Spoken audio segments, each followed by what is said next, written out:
Aliw na aliw ang maraming netizens sa latest Instagram video na ibinahagi ni John Prats kung saan kasama niya ang aktor na si Sam Milby.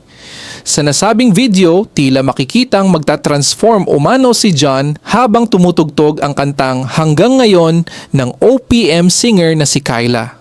Habang papalapit na ang eksena ng transformation at lilingon na sana si John Prats, biglang dumating ang kanyang asawa na si Isabel Oli, dahilan upang mabitin at matawa ang maraming manonood. Marami ang nag-react sa naturang video at pinuri ang sense of humor ng aktor. Na-appreciate rin ng netizens ang masayang samahan ni na John at Isabel, pati na rin ang pagiging game ni Sam Milby sa naturang content.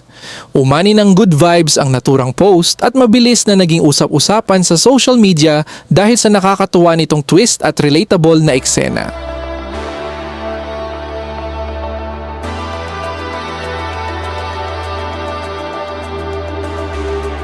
Ay, Tatlo na anak mo? Transform ka pa? hindi naman ako magta-transform. Mo-promote ko lang yung concert ni Miss Kyla.